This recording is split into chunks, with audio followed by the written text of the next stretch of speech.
जय श्री राधे कृष्णा। कैसे हैं आप सभी? आई होप आप सभी अच्छे होंगे। आज मैं आप सभी के सामने कृष्ण जन्माष्टमी की कथा लेके आई हूँ। तो शुरू करते हैं कथा। सबसे पहले जय गौरी गणेश जी की। तो द्वापर युग में भोजवंशी राजा उग्रसेन मथुरा में राज्य करते थे। उनके पुत्र जो थे वो कंस थे। कंस ने उन्हें गद्दी से उतार दिया और स्वयं मथुरा का राजा बन गए। कंस की बहन जो कि देवकी थी, जिसका विवाह वसुदेव नामक यदुवंशी सरदार से हुआ था। एक समय कंस अपनी बहन देवकी को उसके ससुराल पहुंचाने जा रहे थे। रास्ते में आकाशवाणी हुई, हे कंस, जिस देवकी को तू बड़े प्रेम से ले जा रहा है उसी में तेरा काल बसा हुआ है। इसी के गर्भ में उत्पन्न 8वां बालक तेरा वध करेगा। ये सुनकर कंस वसुदेव को मारने के लिए तैयार हो गया। तब देवकी ने उससे विनय पूर्वक कहा, मेरे गर्भ से जो भी संतान होगी उसे मैं तुम्हारे सामने ला दूंगी। वसुदेव और देवकी के एक एक करके 7 बच्चे हुए और 7 को जन्म लेते ही कंस ने मार डाला। अब 8वां बच्चा होने वाला था। कारागार में उन पर कड़े पहरे बैठा दिए गए। उसी समय नंद की पत्नी यशोदा को भी बच्चा होना था।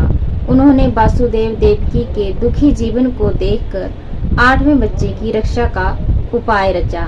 जिस समय वासुदेव देवकी को पुत्र पैदा होना था उसी समय संयोग से यशोदा के गर्भ में एक कन्या का जन्म हुआ, जो और कुछ नहीं सिर्फ माया थी। जिस कोठरी में देवकी वासुदेव कैद थे उसमें अचानक रोशनी हुई और उनके सामने शंख चक्र गदा पद्म धारण किए हुए चतुर्भुज भगवान प्रकट हुए। दोनों भगवान के चरणों में गिर पड़े। तब भगवान ने उनसे कहा, अब मैं पुनः नवजात शिशु का रूप धारण कर लेता हूँ। तुम मुझे इसी समय अपने मित्र नंद जी के घर वृंदावन में भेजाओ और उनके यहाँ जो भी कन्या जन्मी है उसे लाकर कंस के हवाले कर दो। इस समय वातावरण अनुकूल नहीं है, फिर भी चिंता न करो, जागते हुए पहरेदार जो हैं वो सो जाएंगे। कारागृह के फाटक अपने आप ही खुल जाएंगे तथा यमुना तुमको पार जाने का मार्ग दे देगी। उसी समय वसुदेव नवजात शिशु रूप श्री कृष्ण को सूप में रखकर कारागृह से निकल पड़े और अथाह यमुना को पार करके नंद जी के घर में पहुंच गए। वहां पर उन्होंने नवजात शिशु को यशोदा के साथ सुला दिया और कन्या को लेकर मथुरा आ गए। कारागृह के फाटक फिर से बंद हो गए।